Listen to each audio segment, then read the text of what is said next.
To pull off the just-ended annual delegates conference, the NPP reportedly needed 16 million Ghana cedis. Enter businessman and presidential aspirant Kennedy GHOne, who decided to play Santa Claus in July with a 4 million Ghana cedi donation. To some, it was a commendable sign of commitment, but to others, especially those lurking around Dr. Mahamudu Bawumia's camp, the move was less of a lifeline and more of a limelight grab. Yes, I'm talking about that 4 million Ghana cedis donation. Again, spokesperson for the Bawumia 2024 campaign, Dennis Miracles Abuaje, didn't hold back. He called the public nature of the donation needless, implying the move was more about brand building than rebuilding the party. People have donated more than that, but they haven't spoken about it. That's Dr. Bawumia. I'm just saying that people, Dr. Mahamudu Bawumia is one that supports the party and brags about it. But, I mean, the organizers know that predominantly he's the one that's basically funded the program.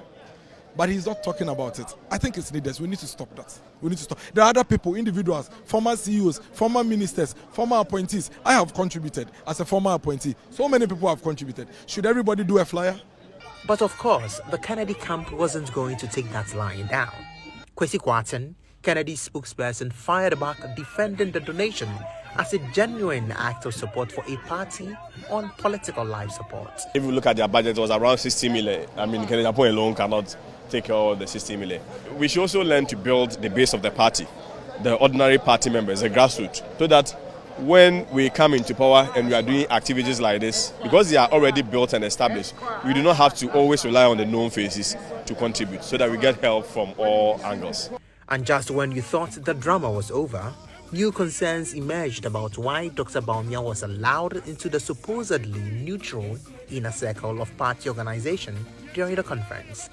Some factions say it was merely a campaign strategy. Let's not forget that this same stage settings and optics is what led us into the most humiliating electoral defeat in our party's history in the Fourth Republic. If this is the same path we are going down again, then it's obvious we haven't learned any lessons. We probably should be considering taking a class at the Patriotic Institute. Finally, delegates must rise above the drama, the camera, tricks, and the stage manipulations. Let us be bold and vote for real change and not a leadership-imposed narrative. 2028 is about winning elections and not choreographed endorsements. I think some of the chairs were a bit staged. That's my thinking. Okay. And I have every right to that opinion. Right. Some call it a farewell chair. I mean, that's everybody and how they see it. But NPP's Director of Communications, Richard Ahiagba, seems to have a slightly more generous interpretation. For me, we needed to honor him. Look, if President Kufuor was there, I think that President Kufuor going around the stadium was something that we could have done, especially if President Kufuor was there. It's something that he could have done.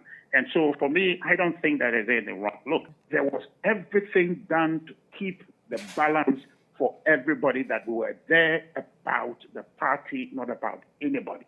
Dr. Mahmoud was taking the opportunity as the former vice president, the former flag bearer of our party, having a role to play in the conference to say hello to the party.